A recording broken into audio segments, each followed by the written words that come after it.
So good morning everyone, it's 9:30 and I think we're going to make a start. So I'd like to give everyone a very warm welcome to this Expert in the Room, the first of our expert sessions since we ran the school back in January. So wherever you are in the world, or wherever you are in the country, in the UK or in England, could you just pop in the chat box where you're dialing in from, where you're joining us from? That would be great. So this is the power of storytelling as a force for transformational change, and our lead presenter today, or facilitator, is going to be Pip Hardy, and I will introduce you to her in just a moment.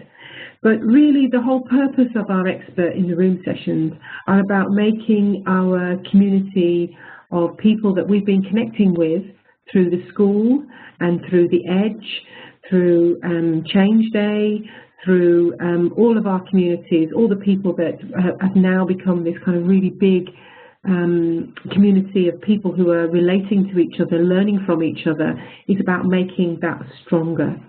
So the power of storytelling is going to be our theme for the day, and so we'll just go to the next slide. Thank you.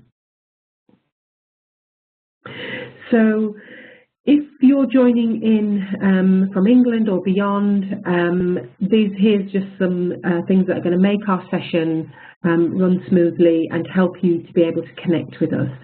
So we're asking you that if you could use the chat box to contribute throughout the whole of the session. And if you want to raise your hand, just use, if you have a look on your participant panel, you'll see a little hand. If you just press that hand, Paul will be able to see you if you're actually dialed in on the WebEx, and he'll be able to unmute you. So at the moment, everyone is muted at the moment. Then the hashtags that we're going to be using, and we're going to be using Twitter throughout the whole session. So we'd like you to use some of the hashtags that you can see on the screen. If you can't see the screen, it's hashtag S for sugar, H for hotel, C for crown, and R for Romeo. So School for Healthcare Radicals, and the handle is school number 4 radicals, and then the other Twitter handle that we're using is at the Edge NHS. So at School for Healthcare Radicals and at Edge NHS. So if you could use all of those whilst you're tweeting, and we'll be able to pick them up on the feed. You could also join our Facebook page and the group that we've got, and the page is School for Health and Care Radicals. So please do join, and there's lots of things on there for you to see, to learn from, and to people to connect with.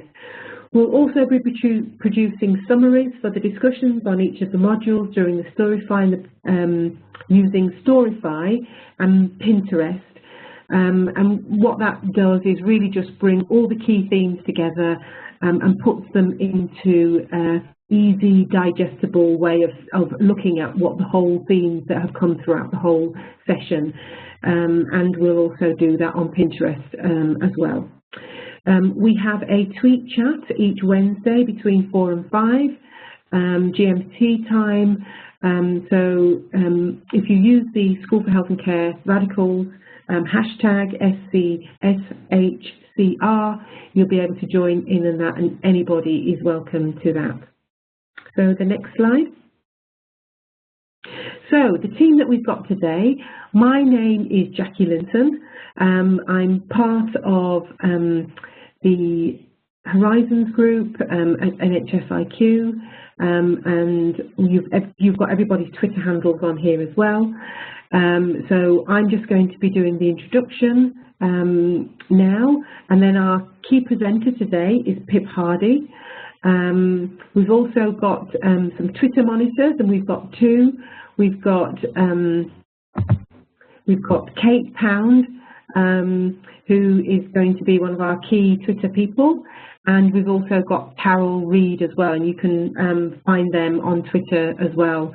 And they've both been central to the Edge and also to School for Health and Care Radicals. And we're also going to be joined by Beverly Rogers during Pip's presentation, who's going to be sharing a case study with us today as well. So we really welcome Beverly. So my last slide then is really just to introduce to you Pip Hardy. And Pip is the co-founder of Patient Voices programme.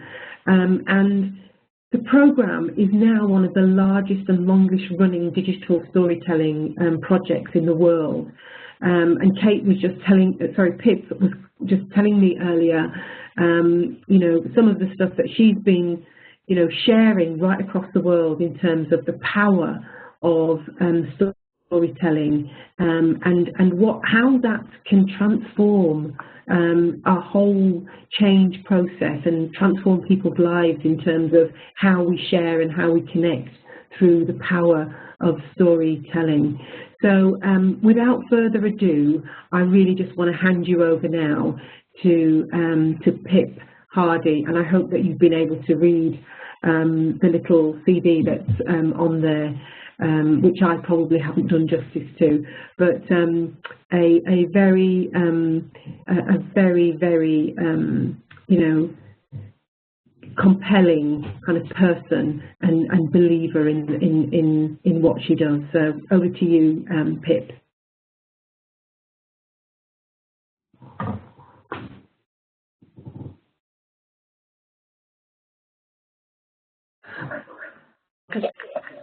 Obviously, most of us are used to Helen sitting in this seat. So anyway, it's and really nice to be joined by so many of you. So I'd like to just start by going through a brief kind of plan for the day. What I'd like to be doing is, first of all, to give you a little bit of background about the Patient Voices programme and talk about why stories are so important. And then to get your thoughts about what makes a good story, and to give us all an opportunity to think about the kinds of stories that we like to hear and the stories we like to tell. Think about how you can use some stories, and we have actually 3 case studies, and I'm really pleased that Bev is going to be able to join us to talk about some of the storytelling work we've done with her team. And then finally, I'd like to give you a chance to do a little bit of storytelling of your own. So we'll give some thought to finding your own story and how you might actually use some of the, hopefully, inspiration from today to actually shape your own stories of change and aspiration. So I know you've been writing in the chat box about where you are, but I thought it would be lovely to have a bit of a visual representation for where people are. So I think Paul is going to make it possible for you to use some arrows, and if you could just pop an arrow where you're coming from on the map. As Paul, he's showing you how to do it. So I guess we're going to have quite a few people from the UK, but I know we have also got some people from elsewhere. Mary, lovely to see you joining us from Australia. I'm not quite sure what time it is there for you, but I guess it must be this evening, Friday evening. I think we've got some people from Qatar and from Denmark somewhere. New Zealand, looks like. Warwick, welcome. Hannah from Qatar, welcome. So it looks like a really kind of no arrows from Bangladesh. Well, welcome anyway. And we've got somebody from, it looks like Vancouver, probably Deanne, welcome to you from Vancouver. And somebody from Russia? No. Okay, it's lovely to see so many of you. We may not quite wait for all of you to put your arrows in, but it's fantastic to have so many people here. Oh, more arrows coming now. So I think we'll move on, but welcome to all of you. So just moving on to talk a little bit about the background of Patient Voices. We chose the name Patient Voices because we actually wanted to hear stories from all of the people waiting patiently to be heard with respect to their experiences of healthcare. And really, that's all of us, whether we're actually clinicians or managers or improvement people or change agents. Almost all of us at some point in our lives will actually have some experience of healthcare, either as somebody receiving care or as someone looking after someone who's receiving care. So the idea was it was intended to be a play on words, which has sometimes come back to bite us a little bit.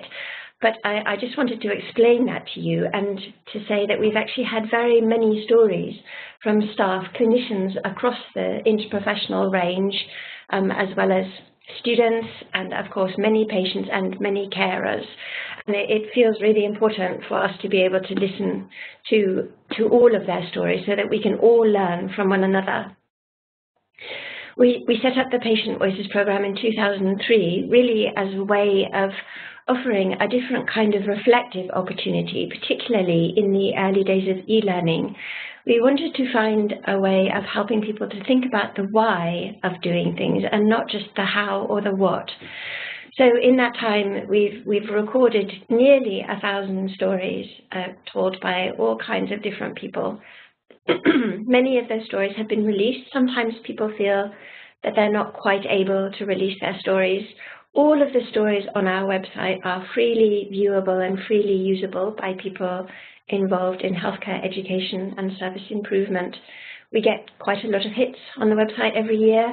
The stories are used in schools of healthcare and medicine throughout the English-speaking world and beyond. We published a book last year about really a series of case studies about how people are using both the stories and the storytelling process to actually bring about transformation in their particular spheres. So we've been pretty busy over the last few years. We've had the good fortune to work throughout the UK, as you can see, but also in many other places. We've been lucky enough to travel to Australia and Hong Kong, and last year to Tanzania. And we've done a bit of work in North America, and we have colleagues from around the world with whom we share experiences and stories. One of the things that has really struck me very powerfully in our work around the world and with different people is that there really is more that unites us than divides us. Human beings, people are human beings before they're anything else, before they're patients or carers or clinicians. And there are two things in particular that I have noticed. One is that every group we work with feels they have the monopoly on suffering, whether they're carers or whether they're somebody who's suffered from a stroke, whether they're overworked junior doctors or underpaid nurses. Pretty much everybody feels that they suffer more than anybody else. And the other side of that is that actually they all want to be treated with kindness and with dignity and with respect. What we've discovered through the work that we do is that by sharing stories, people also come to a deeper understanding of themselves and their place in the world. And they usually come to realize that perhaps they don't have the monopoly on suffering, that there's always somebody else who may be worse off or better off than they are. So I think it's a very kind of leveling experience to be able to share our stories with one another and realize that we're all human beings in this together, trying to make the world a better place. So why do we tell stories?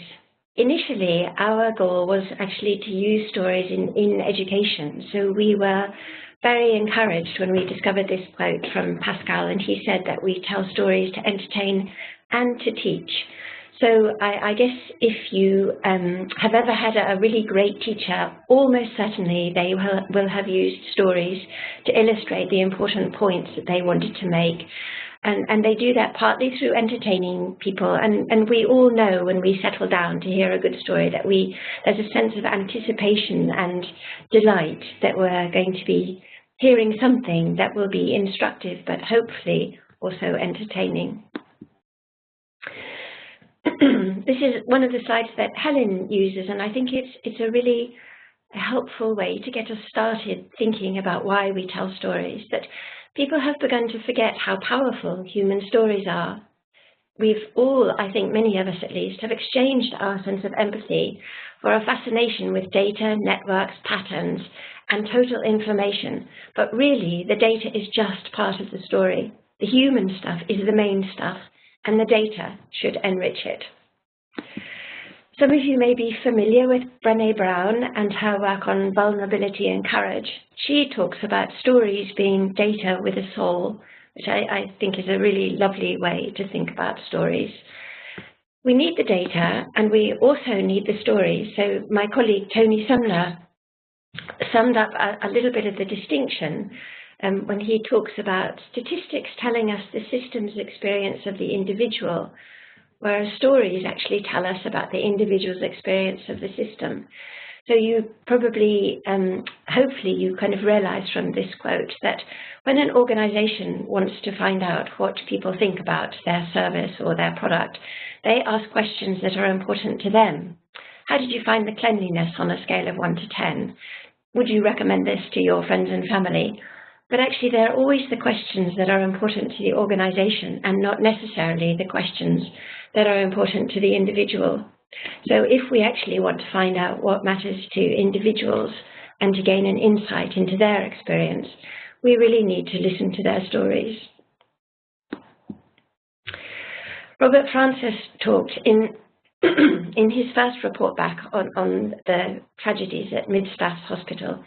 He said that if there is one lesson to be learned, it is that people must always come before numbers. It is the individual experiences that lie behind statistics and benchmarks and action plans that really matter, and that is what must never be forgotten when policies are made and implemented. Stories are a really good way of cultivating empathy. So this is a couple of medical students who are actually creating digital stories. And one of the things about empathy is that it also helps us to reflect and can serve as a motivation for learning and acquiring new knowledge. So they're important for all kinds of reasons, and not least in that stories are the way that we convey tacit knowledge, the ways that we convey the things that we know but don't necessarily know that we know. So how to be part of a family, how to be part of a team, how to be part of an organization, what we wear at work, what we can say and what we can't say.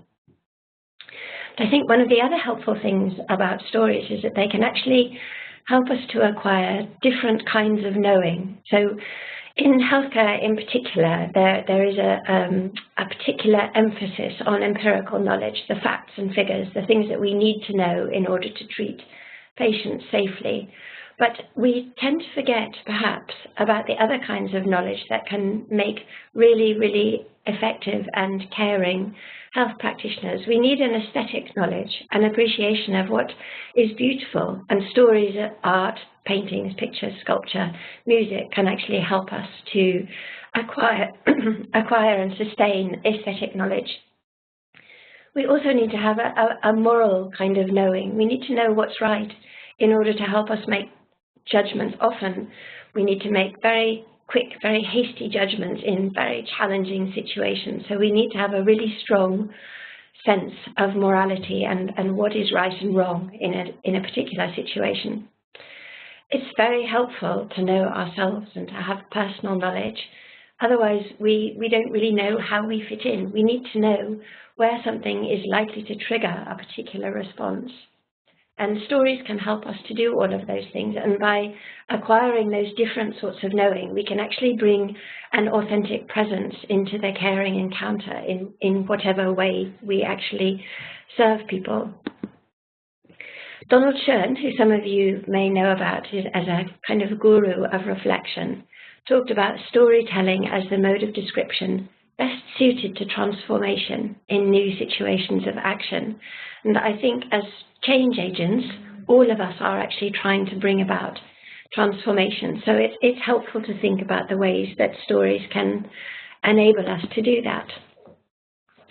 But if we're going to try and transform culture, then we need to think a little bit about what we actually mean by culture.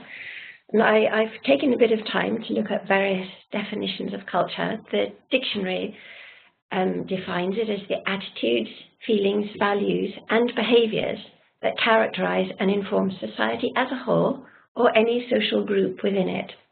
So whether that's a family or a club or a team, an office, whatever it is, we all of us belong to many different cultures and different groups. But this is the one I really like, that culture refers to the ways in which human beings overcome their original barbarism and through artifice become fully human. So I asked a group of people at a conference I was presenting at not long ago. It was actually a group of interprofessional students, healthcare students. So they ranged across the professional groups from medics to nurses to different sorts of therapists, occupational therapists, physios, pharmacists, all kinds of different people. And I asked them what kind of a culture they would like to see in the healthcare of the future as they move from education into practice.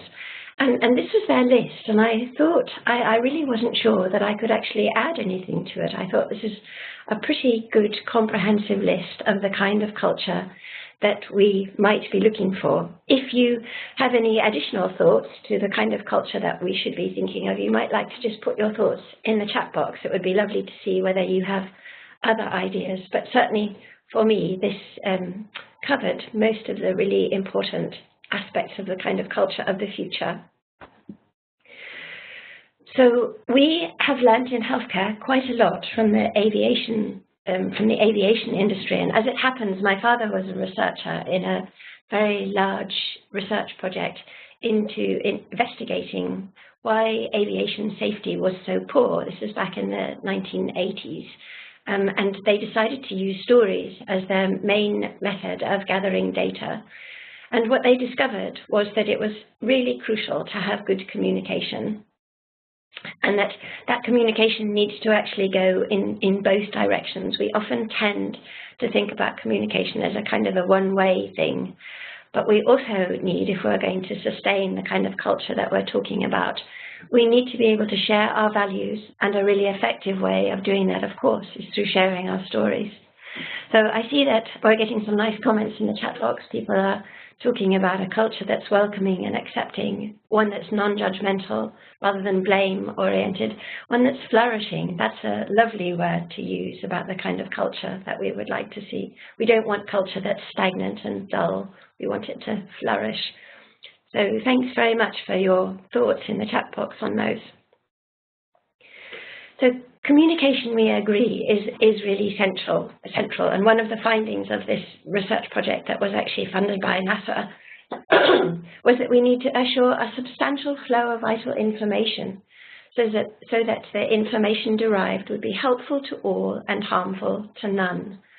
And I think, again, this diagram is really just intended to reinforce the notion that communication is very much a two-way process. It's not just a one-way delivering of information or delivering of a particular message. It needs to be received and understood. And of course, feedback can really help to improve our communication. So the first case study that I wanted to share with you, and unfortunately, the person whose case study this really is, Kathy Janes, who's the Director of Research at the Center for Medical Transport in the States, is unable to be with us because, as she commented to me, it would be 4 o'clock in the morning her time. That's not her best time. So she has empowered me to share this with her. But she has been a flight nurse, and over the years, far too many helicopters have been crashing, and they decided that they needed to find out why this was happening and to try to create a culture of safety so that fewer helicopters would be lost, fewer members of the crew would be lost, and more patients could actually be saved. So interestingly, there was a survey posted out to nearly 1,000 people, and what really emerged from that survey was that it was not clear how a culture of safety could be created because nobody quite knew what that looked like. And Kathy actually said, well, I do know what safety looks like. Having been a flight nurse for many years, I actually have a number of stories that illustrate what safety looks like. So I wanted to share one of these stories with you now, and hopefully the technology is going to work for us. So this is Kathy's story.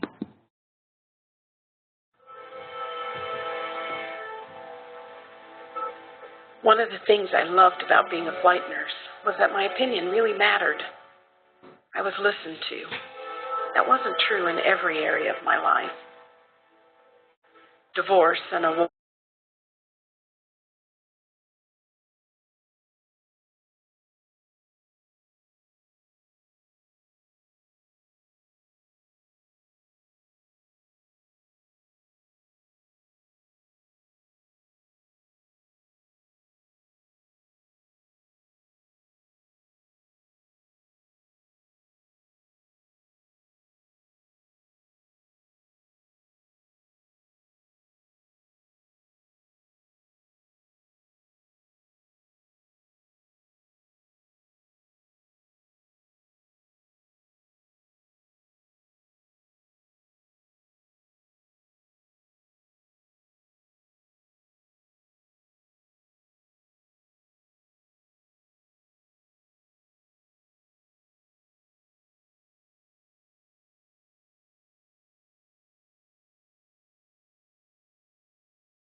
So we like to think that the best stories are effective, affective, and reflective. In other words, what does a story make you think about?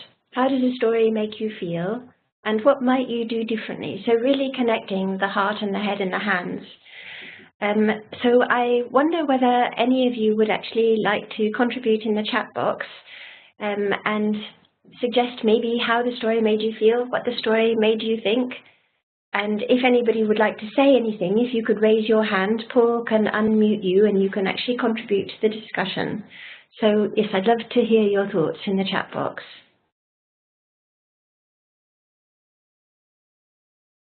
Any responses to that story?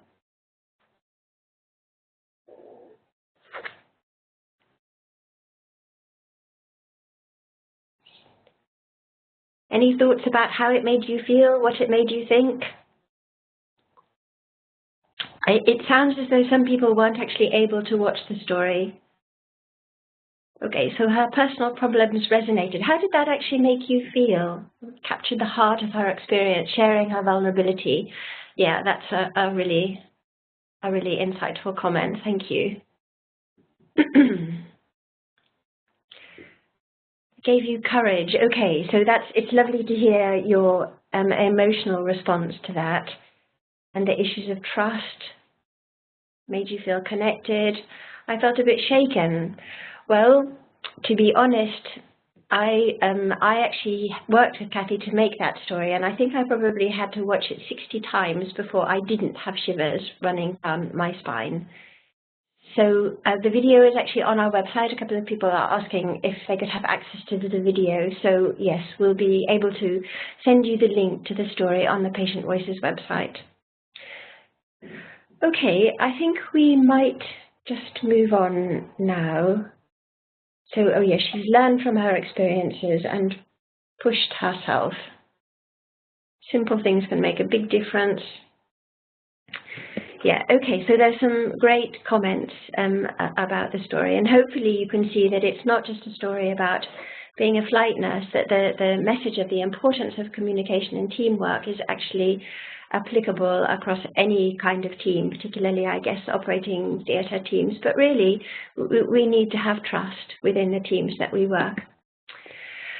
So what happened as a result of making that story, Kathy decided that, as part of her research, that she wanted to gather 100 stories about safety that could be used in education and training in their industry. And these are some of the comments from other people who've made stories. I think they've made about 50 now, so they're definitely getting towards their goal. And a lot of the people who have made the stories are now using them in their own training sessions. So one story at a time, we can leave a lasting impression with those who come behind us. And I think that is one of the lovely things about the 21st century that enables us with digital media to leave a powerful legacy of our stories and the things that we do, that we can leave behind for others who follow us. I felt the stories were so powerful and did a much better job than any other safety lecture in telling the true story, because we can actually hear the voices of the people whose stories they are. How important it is to share these and other stories like them if we're actually ever going to learn from mistakes and develop a just culture in which every voice can be heard. And finally, Kathy summed up some of the research that they've been doing by saying that stories are essential in creating a culture where safety and humanity are prized, and the values of intellectual, emotional, and spiritual intelligence inform the way we do things here. So I'd really like to hear your thoughts about what makes a good story. We've now looked at a digital story, and we've been thinking a little bit about why we tell stories. So again, if you could use the chat box and maybe think back to the last novel you read or the last film you saw that you really, really enjoyed, and think about what it was that made it so compelling, that made you want to watch it again or recommend it to your friends. So yes, do let us know what you think makes a good story. And once again, if you would like to say something, please raise your hand and Paul can unmute your microphone and you can chat with us. So we're still getting some comments about Kathy's story. So what makes a good story? The truth.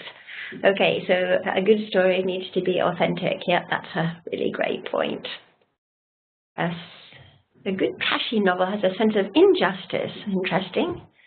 A sense of reality, something you can identify with.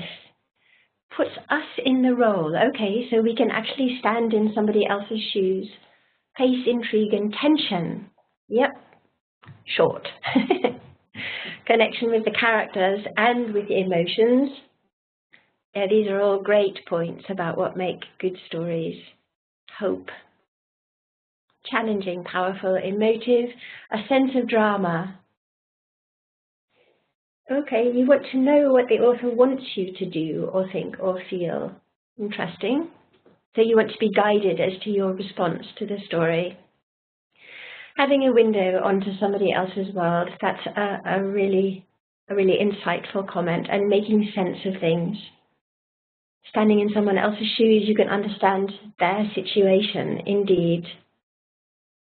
Shared values, and also values foreign. So yes, it's lovely to be able to find out about things that may be completely alien to you, and stories can help us do that by bridging gaps.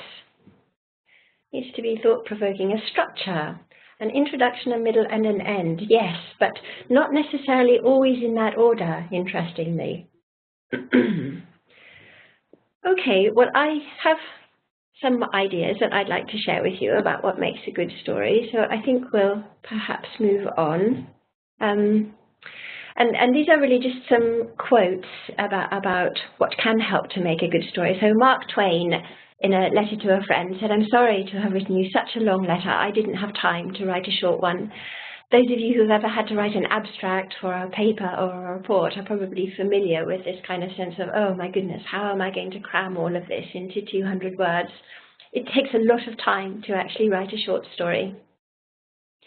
I think Helen talks about showing, not telling. So if you can actually illustrate for us the point you're trying to make, it's much, much more effective than trying to describe it to us. Jeanette Winterson says that stories are always true. It's the facts that mislead. It's really easy to get bogged down as to whether it was 9 o'clock or 10 o'clock in the morning, whether it was a Tuesday afternoon or a Wednesday morning. And really, those things don't necessarily matter. What matters is that we can actually understand something important about our human state, which is why, for people like me, English literature provides us with a really deep understanding of humanity and history. Those of you who are interested in history, we can find out so many important things about the human dilemma and about the world we live in through hearing the stories of people in history. And finally, Jan Martel, some of you may have seen the movie The Life of Pi or read the book. He says that the foundation of a story is an emotional foundation. In other words, a good idea that moves. He also goes on to talk about in The Life of Pi, when Pi has described this incredible, apparently, fabrication of being shipwrecked. And the insurance investigators are trying to get from him what they see as the truth. And eventually, Pi says, "Oh, I know what you want. You want the dry, yeastless factuality." And I think that's actually a really helpful way of thinking about stories that are nothing but the facts, can feel very dry and very yeastless. So we actually need emotions to turn the facts or perhaps the narrative into a story. Tolstoy talks about the importance of change. He says that all great literature is one of two stories. A man goes on a journey or a stranger comes to town. And by that, I think what we understand is that stories must be about change. If there is no change, the story is really boring. And I think for those of us involved in healthcare, that the person going on a journey is really us going in search of change. We want things to be better, so we begin a journey to find something that may put us or those we care for in a better place. The stranger coming to town can take all sorts of different guises. It may come in the form of an accident or unexpected illness. Those are the strangers that we meet in healthcare, the challenges that we face pretty much on a daily basis when we work in healthcare. So these days we have so many ways of conveying stories. We can convey our stories obviously through the written medium, but we also, many of us, I'm sure, convey stories through PowerPoint. We may make movies, we may create podcasts, we may do WebExes and webinars like this. We may create digital stories. Some of us may write short stories or poems. We may draw or paint. So there are many, many different ways of conveying the message, and it's really important to think about how you can make the best use of whatever the medium is that you're going to use to convey your story. So thinking about the difference perhaps between a story and an anecdote, because certainly in healthcare I've noticed over the last few years that almost anything that comes out of particularly out of the mouth of a patient, is referred to as a story. And I'm not sure that's necessarily true. For me, a story needs to be something else. So an anecdote, in contrast, has no conflict, no crisis, no resolution, whereas a story offers a narrative arc, the unification of action, irrevocable change, and meaning. So you might like to have a little look at this story arc, and it's a little bit small and slightly hard to read, but it really identifies visually the need for crises in our story and the need for some up and down. If a story goes completely smoothly, we actually lose interest quite quickly. So if there are no challenges, no crises, no confrontations, no conflicts, there's really no opportunity for us to actually demonstrate our resourcefulness as a human being. We talk in Patient Voices workshops, when we help people to create their stories, we talk about the need for a dragon in a story. Flannery O'Connor was a novelist in America pretty much in the 1950s and 60s, she wrote. And she says that no matter what form the dragon may take, it is of this mysterious passage past him or into his jaws that stories of any depth will always be concerned to tell. My understanding of that is that the dragon is the challenge, whatever challenge we need to face in whatever our world is, that allows us to demonstrate our courage, our creativity, our humour, our resourcefulness, our cleverness, our strength, the things that make us most fully human and enable us to demonstrate our prowess. So I'm hoping that Bev has been able to join us now. Bev, do we have you on the line anywhere? And while we're waiting to see whether we actually have Bev, perhaps you'd like to put comments in the chat box, just in response to that last little section about what makes a good story and any thoughts you might have about dragons and challenges. So yeah, we'd love to see your thoughts in the chat box or on Twitter. And we're trying to work out whether Bev may have joined us. Jo, do we know whether we have Bev with us?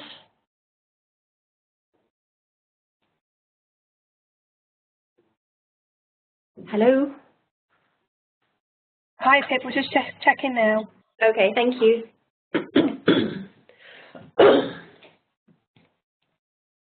Are all good stories reflective? It's a good question. I wonder what your thoughts are to other people.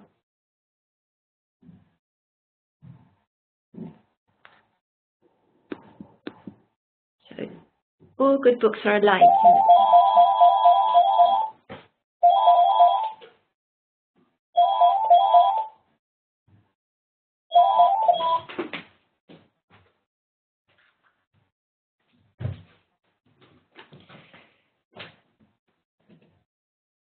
So yes, it's lovely if when you finish a book you feel that everything that happened to you and that it somehow all belongs to you. Yeah, that's another great quote from Ernest Hemingway. So we are going to just hold on, I think, for a couple of minutes to see whether we've got Bev with us, and if she doesn't join quickly, then I may make a bit of a start. Any other responses to the thoughts about what makes a good story? Do any of you have other thoughts or ideas about what helps to make a good story?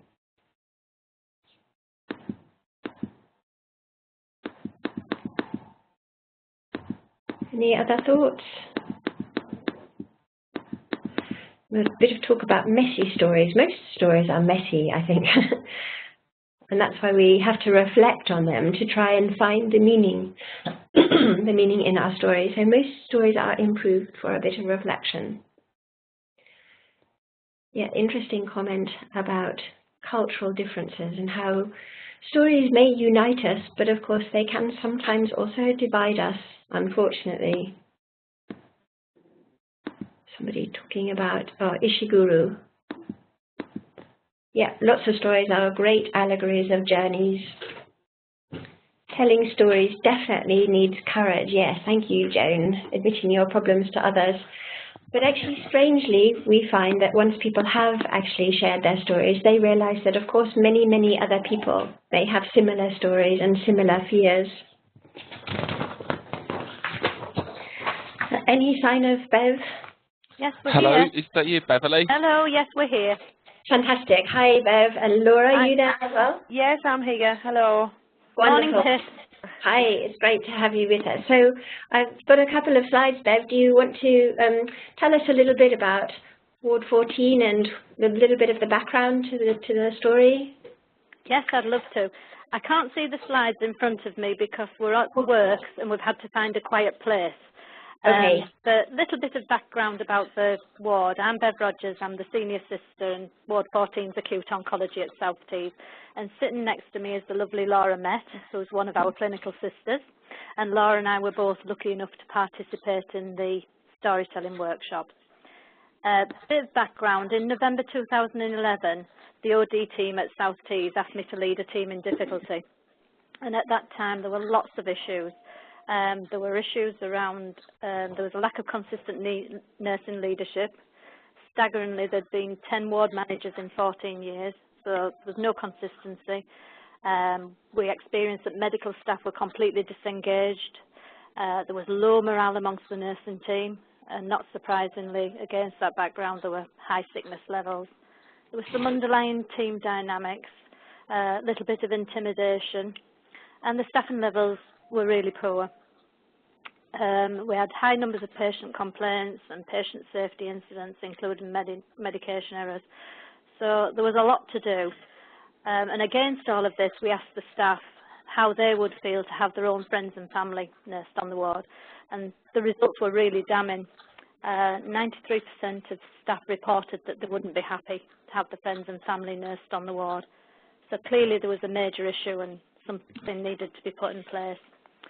So there were lots of interventions put in place, which included participating in the storytelling workshop.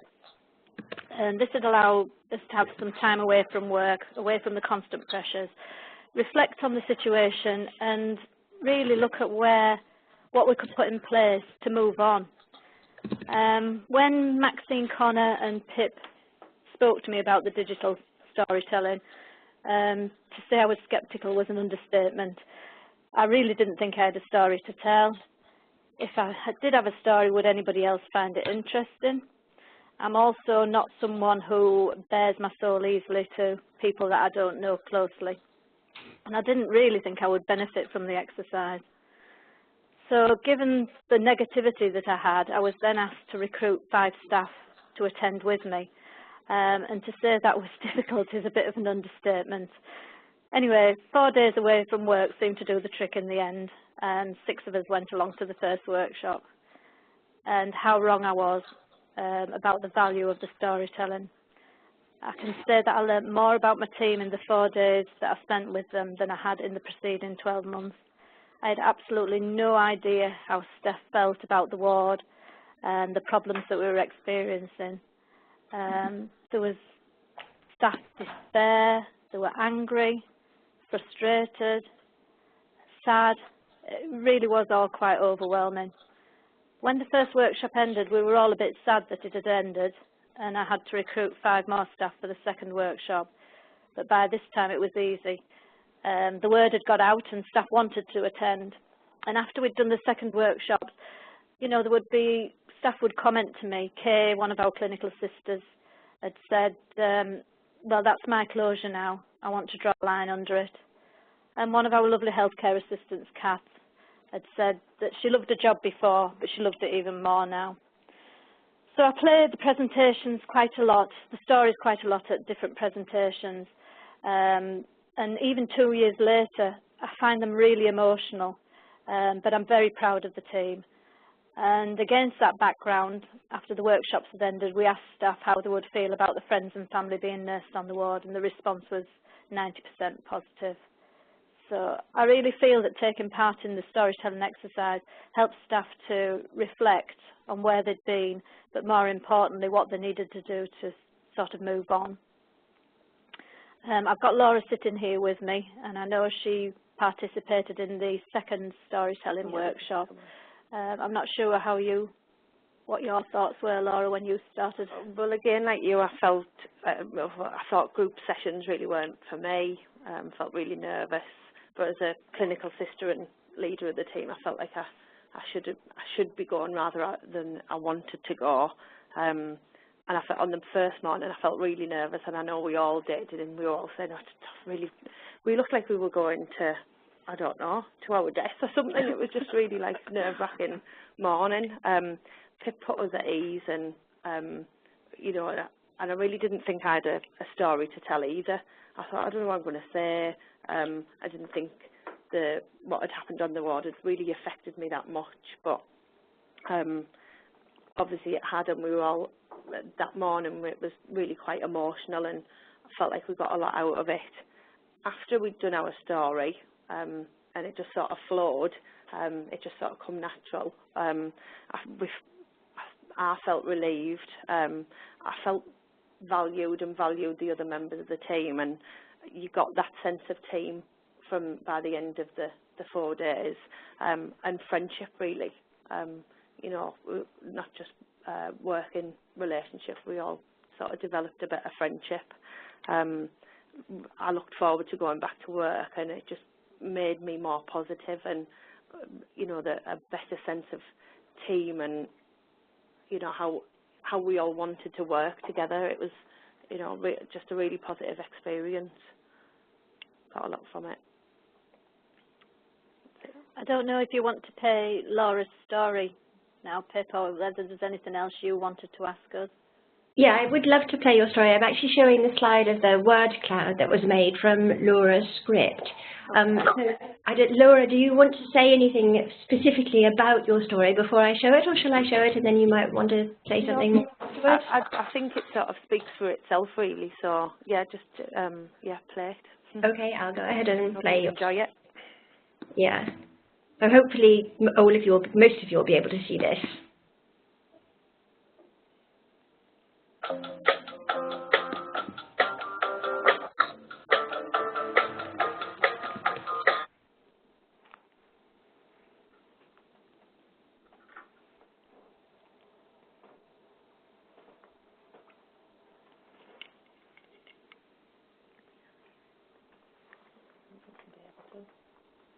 How did that start? Didn't we?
So, can you hear me again now? We can hear you. We didn't hear the story, but we can hear you, Pip. Okay, great. So we showed Laura's story, and I was just going to put up a slide with some of the quotes from people from the workshop, Bev and Laura. And what this slide has on it is some of the things that people said in their evaluations. Somebody said, "It's helped me get a lot off my chest. I've put it to bed now." Someone else said, "I didn't realize how sad everyone was." Another person said, "I'm still angry, but making the story helps me process those feelings, and I'm not as angry now." And finally, "I feel like we've learned a lot about each other's stories that we didn't know before. This has brought home what the ward means to everyone." And then I've got a lovely picture of you, the team, sitting together, Bev, and yeah, you're there as well. So I don't know, would you like to say anything else about somebody's asking about what changes have been made to bring about change in culture on Ward 14? So I guess in terms of whether you feel the stories have actually made a kind of sustainable change to the culture. I think the stories were part of it. I think it was important to make sure that staff felt listened to. I think that previously they didn't feel that their views were heard. So it was important to make sure that they were listened to and looked after and developed, really. It's a bit of a hard one, isn't it, how you put in a nutshell how you can change culture. It's just all those things about treating people as you would expect to be treated yourself, shared goals, objectives. You know, it's really that kind of thing. But I do feel that the digital storytelling played a part in it. My only disappointment really is that we didn't manage to get all the staff through it. But I think we had 10 staff. And of course I was someone who didn't have a story to tell, but ended up making 2 stories. Yeah, I've got a slide up at the moment with some of the tweets that were coming through, and you'd said, Bev, that yeah, I'd really like all the team to experience this because it was so insightful. So yeah. And I just think I know how I felt inside and really didn't want to take part. I felt I had to, but if you sort of just do something a bit out of your comfort zone, you know, sometimes you might surprise yourself, really. I think that's probably true, yes.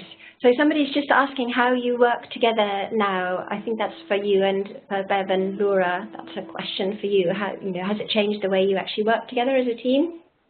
Yes, I think it has. I think, like Laura said, we've developed a closer bond. We appreciate what everybody else has been through. I personally had no idea that staff were still feeling angry, upset, isolated, despairing, all those negative emotions. So I think just recognising that allows us to work better together, and you know, I think we're more cohesive as a team. We're definitely, you know, sort of in it together and working better together, I would say. I don't know what Laura's feeling. No, I agree with that, and other people recognise it, like the doctors, you know, people who aren't familiar with the ward, you know, they get a sense of that teamwork. People, you know, to recognise from the outside and not just ourselves, but we recognise it as well because, you know, we set each other goals where that would never have been before. You know, we try and set ourselves targets to achieve things. We have like healthy competition with ourselves, really. It's, you know, and that's all part of the teamwork. Oh, well, it's really lovely for us to hear that. I mean, I think certainly what we've observed in many different places really is that actually sharing stories with one another can deepen relationships and provide insights and knowledge of team members, and obviously we think it could be really helpful throughout organisations. So I think we'll probably move on, and obviously Bev and Nora, you're really welcome to stay and listen, although I know you can't see, but thank you so much for joining us. No, we'll leave now, Pip, because we need to get back to work. Need to get back to the day job. Thank you ever so much. Yeah, thanks, Pip. Thanks, Pip. Bye. Bye-bye. Bye. So I think this would be a lovely time to catch up with what's been happening on Twitter and chat. So, Kate, could you tell us what's been going on Twitter, please? Hi, Pip. Can you hear me okay? Yep. Well, there's lots and lots of activity on Twitter, as would be expected, and I think really people are just really enjoying the subject and hearing more about the power of storytelling. One of the key things that resonated a lot with people was about thinking about the culture and the importance of that, and the general feeling was that, you know, the storytelling is the food for the soul, and that we should use storytelling more. A lot of people saying thanks to the team from Ward 14 for sharing their story. So thank you very much for that.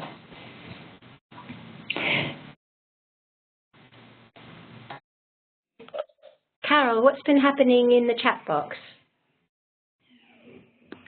Carol, are you there?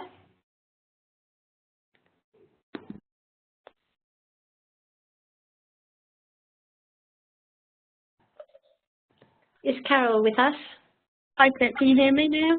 I can hear you now. Thank you. So what's been happening in the chat box?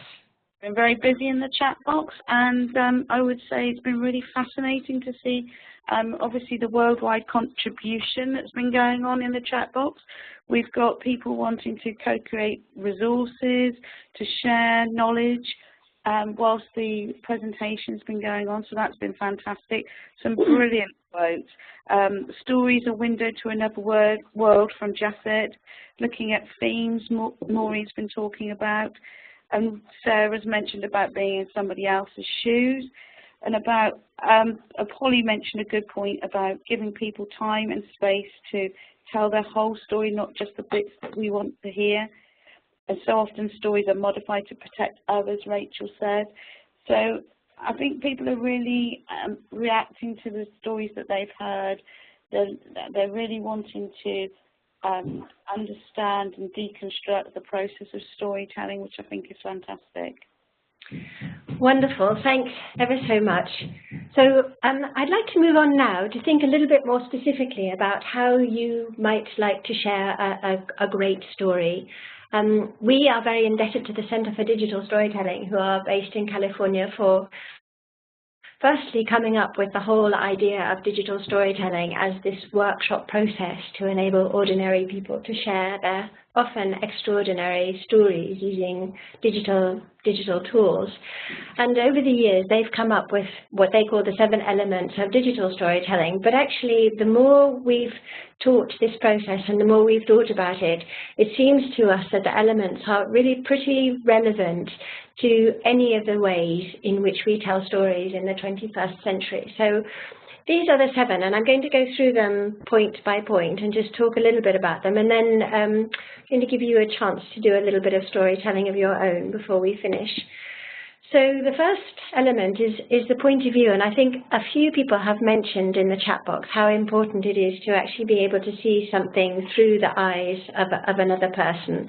And I thought these 2 pictures illustrated it quite well, really.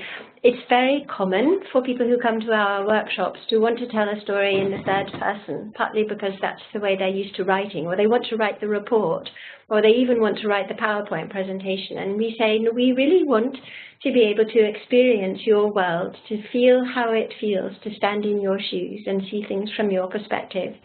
So it can be very powerful to actually let your audience, particularly as leaders of change, let them feel what it feels like to be you. Let them see the world through your eyes. Secondly, there needs to be a dramatic question, and the dramatic question may or may not be related to the dragon. But this is, I don't know whether you can see this photograph, but basically this is raises the question of why did the chicken cross the road? And in this case, because it's an advert for Audi, I guess, he's crossing the road to get to the Audi. But we want, as your audience, we want to be able to do some of the work when we're listening to or watching your story. We want to be asking ourselves, depending on what kind of a story it is, what's going to happen here? What will be the outcome? Will the hero or heroine of this story actually manage to accomplish the quest that they've set out on? So yeah, it is a nice hat, thanks, Powell. But so we really want to be thinking, and sometimes you can actually pose the dramatic question right in the very beginning, perhaps even in the title of the story, but often it's a little bit more subtle. But be thinking about how you can actually get your audience working as your story begins. We talk about emotional content in our stories, and I know that's a really difficult term for many people. You heard both Bev and Laura say, I think, that they're not the kind of people who bare their souls. People say to us, oh, I don't do emotions. I don't want to open up too much. And I think perhaps an easier way to understand that is really to think about authenticity. If you tell a story about something that really matters to you in a way that is authentic to you, it will matter to others of us, and we will connect with whatever the emotion is, whether the emotion is fear, sadness, disappointment, joy, celebration, whatever it happens to be. And these two photos, I thought, just maybe kind of help to illustrate for me the light coming through a stained glass window onto a stone floor just reminds me that there needs to be both light and darkness in a story. We don't appreciate the light unless there are some shadows, unless there is some darkness. And the rose, I think, is really more about authenticity.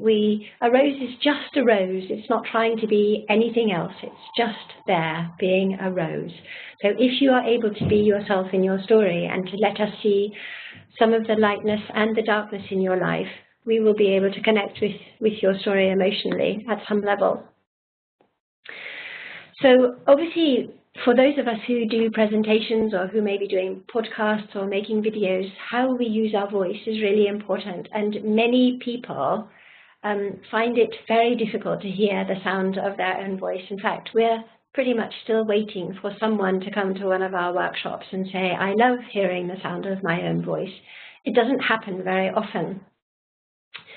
But we've had many people who've really not had a voice, either because they've had a stroke or because they've had some kind of a mental illness, they have a learning disability, something has happened to their voice that makes it very difficult for them to speak, and it is a constant reminder to us about what a gift your voice is and how unique it is. So it's one of the things that helps to make your story both unique and universal. And then there's, excuse me, there's the other way of thinking about voice in terms of having a platform where you can actually share your vision, your inspiration, your hopes and your dreams. So it can be very difficult to actually have words in your heart that you're not able to utter, but by using your voice and by creating a story or a video, other people can actually hear about what really matters to you. It can be helpful to add a bit of music or some kind of a soundtrack to your stories. You may like to have a bit of music playing in the background if you're doing a PowerPoint or making a video. Sometimes a bit of music can help to establish the emotional tone. Somebody said earlier in the chat box that they'd like to be guided as to how they should feel. And music can be a very helpful way of doing this. It can also be overdone. So with all of these things, there's an encouragement also to be discreet and to think carefully about how much you might need and possibly how little. Which leads us on to the next slide. I think a couple of people commented on how they like their stories to be short. And in order to have a short story that also works, you need to think really carefully about what you're going to leave out as much as what you're going to put in. So, you know, do you need the entire car full of stuff and the roof rack overloaded with different ingredients, different words, different ideas, or can you actually convey your story in a very economical way with really just the minimum of what's needed to tell your story? And then finally, think about the pacing of your story. If it's a written story, you may need to do something quite dramatic at the beginning to actually grab the attention of your reader, your audience. But you can also change the pace of your story. So it can be helpful to think about pacing as a little bit like the heartbeat of your story. Is it going to be very rapid? Is it going to be very slow and elegiac? Is it going to be something that excites people and gets them energized, or something that's more thoughtful and thought-provoking? So these are all really just things to think about as you're creating stories and sharing your stories with other people.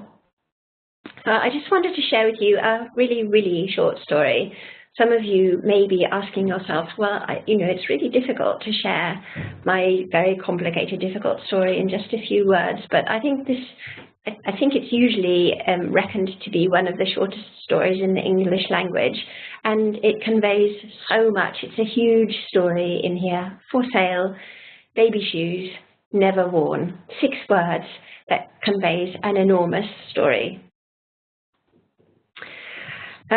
So I'd like to just move on to another brief-ish case study, and thinking this time we've talked about case studies of really transformation at different levels. We've talked about transformation at ward level with Ward 14, and at a kind of much wider level in the medical transport industry. And this is a story about transformation at an organisational level.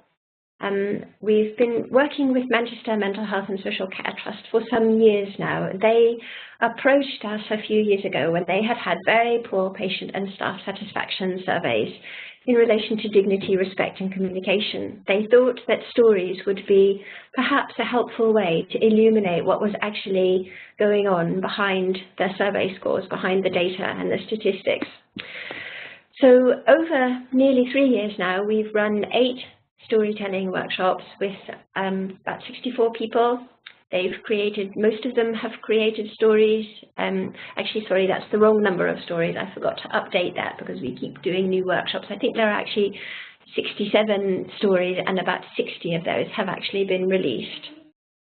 So apologies for that non-updated slide. But what's actually happened is that people have created friendship and support networks. Many of the storytellers have kept in touch with one another, and they meet up for coffee and lunch, and they come back to subsequent workshops. They bring their friends, they suggest to their friends that they come along.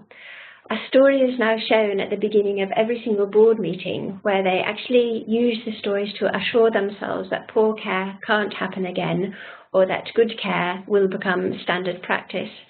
The stories are used in recruitment and selection interviews to try and ascertain whether potential people who are going to join the organisation will share the organisation's values and have the degree of emotional intelligence that's necessary to work with people who have mental health conditions.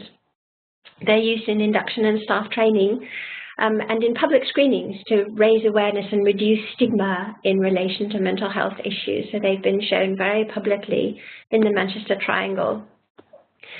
Obviously, it gives a huge amount of strength to the patient and carer voice, and reminds everyone involved in the organisation of the shared humanity of patients, carers and staff involved in Manchester. The stories are all different kinds of stories. We think of a quote from Jeanette Winterson when she talks about stories going out as flashes of light, like flashes of light from a lighthouse, as markers and guides, comfort and warning. So the stories from Manchester, and actually all of the stories and patient voices, really fall into one of these kind of categories.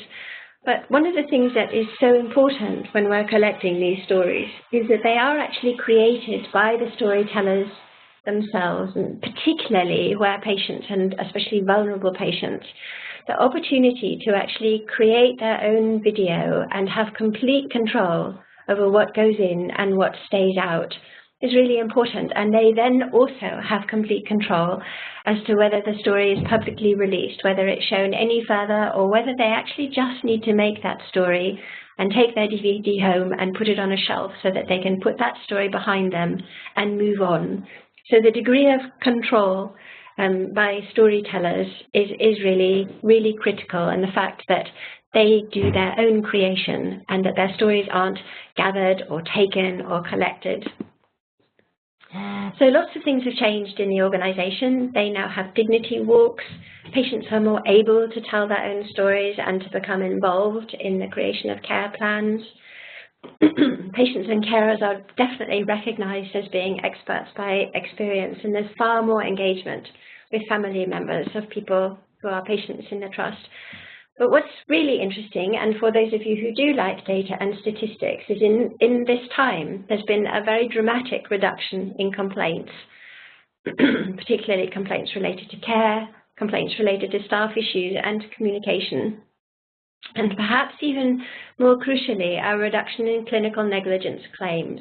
So obviously that results in an enormous reduction in management costs and a huge saving in staff time. So nowadays, the overall quality of care is considered to be good or excellent, and 95% of the patients who were surveyed would actually recommend the trust, in a very direct contrast to what had happened a few years previously. So just a few quotes from storytellers, and I think just kind of watching the comments in the chat box that have been going by. Creativity does take courage. It's hard to be creative, hard to share your story, hard to open up and make yourself vulnerable to other people. But one of these storytellers also said about how it reminded her of how our creativity connects with part of our soul, how wonderful it is to be a part of something that does not have measurable targets or hard matrices. So this kind of leads to the next slide about personal transformation. And it certainly seems to me that while those of us, probably all of us here today, are engaged in the process of wider transformation, unless we have transformation at a personal level, we might as well forget about the wider transformation. And what we notice time and time again is that when people do have the courage to share their stories, they reach greater maturity as they find the freedom to be themselves and to claim, accept, and love their own personal story with all its brokenness and beauty.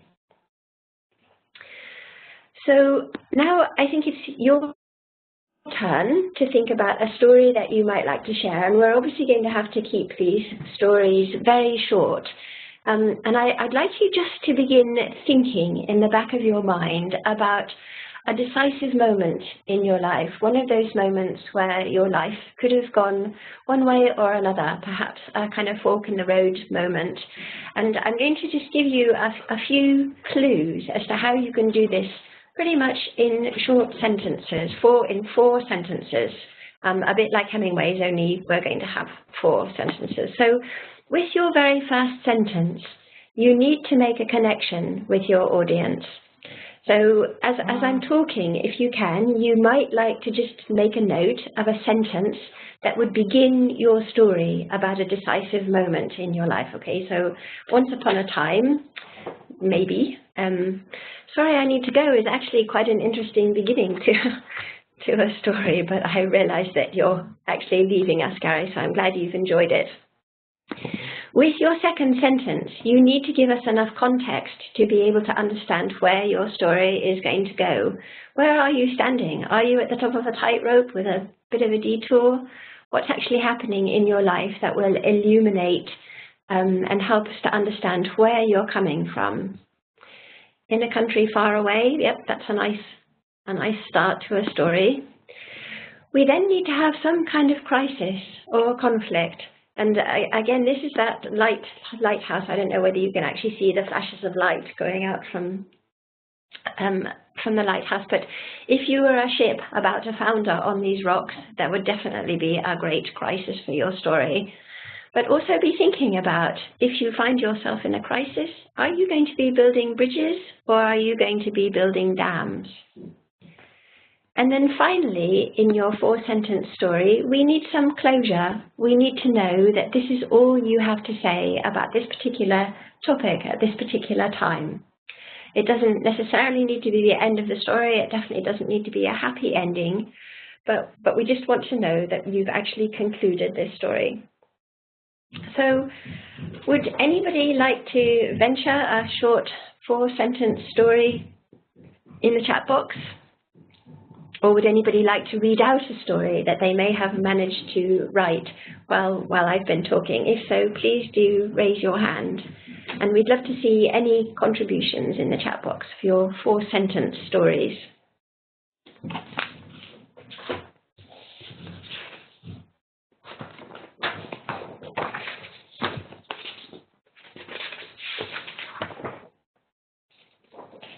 Any thoughts?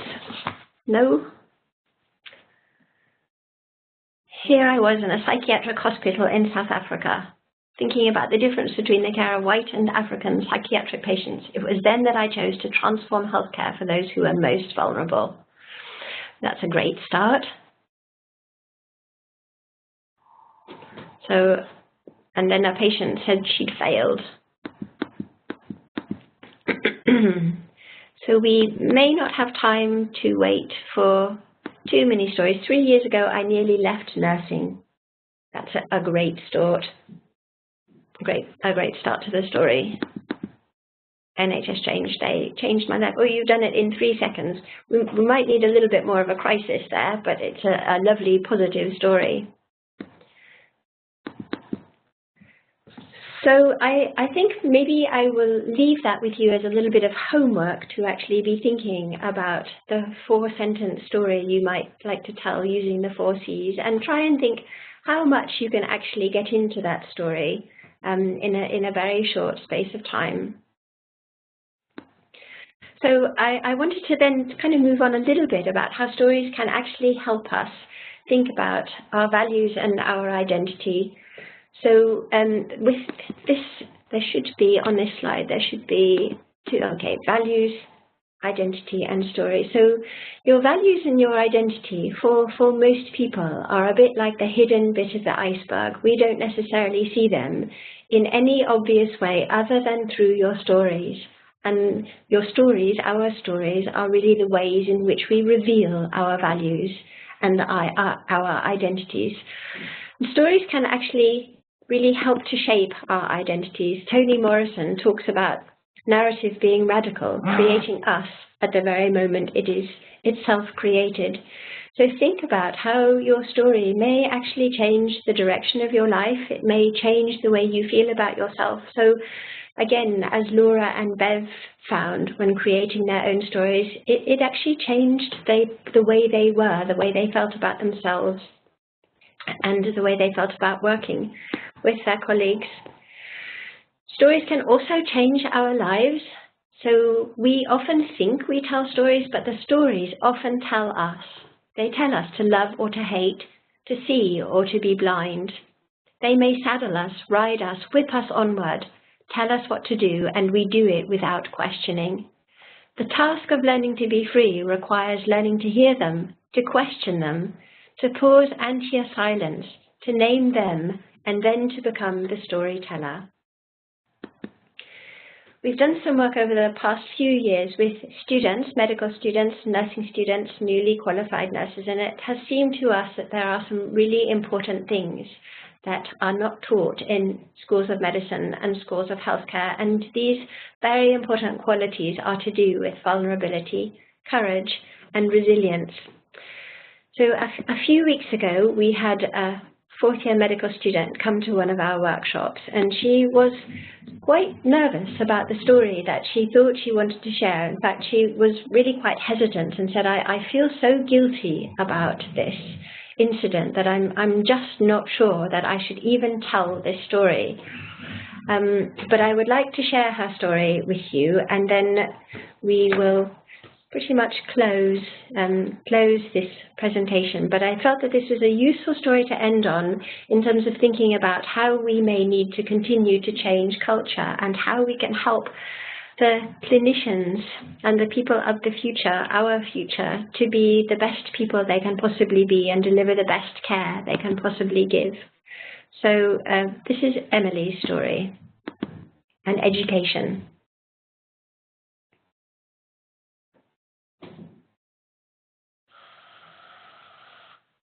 Beautiful, straight-backed and head held high. I guessed her at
So for those of you who weren't able to hear Emily's story, basically as a fourth-year medical student, she was observing a patient who was offered no choice about whether she was going to have medical students in the room, about the kind of treatment she was going to have. And so really Emily's story, which is very creatively done, is about the lack of humanity and compassion in many medical encounters.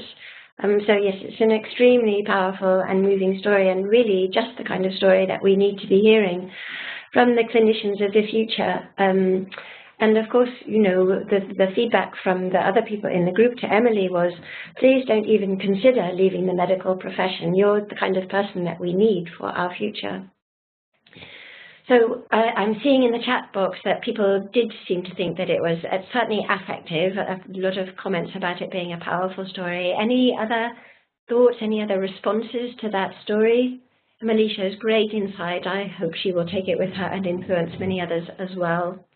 Yeah. So we definitely need clinicians like Emily, and I think that part of the process of creating that story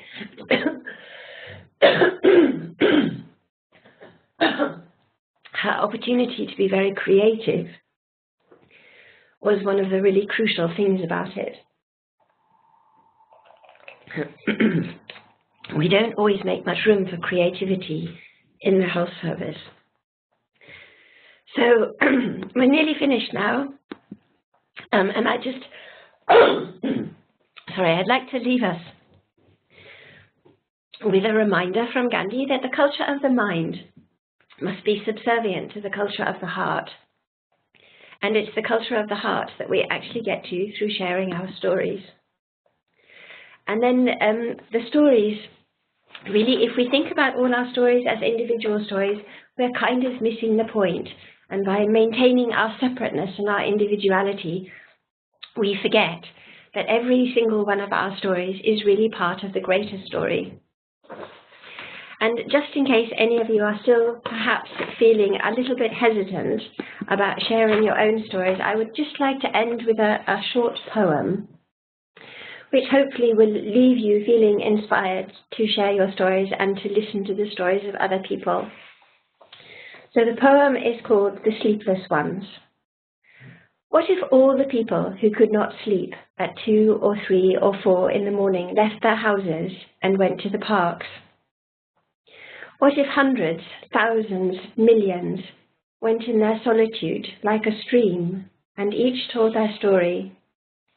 What if there were old women fearful if they slept they would die, and young women unable to conceive, and husbands having affairs, and children fearful of failing, and fathers worried about paying bills, and men having business troubles, and women unlucky in love, and those that were in physical pain, and those who were guilty? What if they all left their houses like a stream, and the moon illuminated their way, and they came, each one, to tell their stories? Would these be the more troubled of humanity, or would these be the passionate of this world, or those who need to create to live? Or would these be the lonely ones? And I ask you, if they all came to the parks at night and told their stories, would the sun on rising be more radiant? And again, I ask you, would they embrace? So thank you very much for listening. I hope you've enjoyed this webinar, and I hope to see you again at the next Expert in the Room session. And thank you also very much for all your comments and suggestions. Goodbye.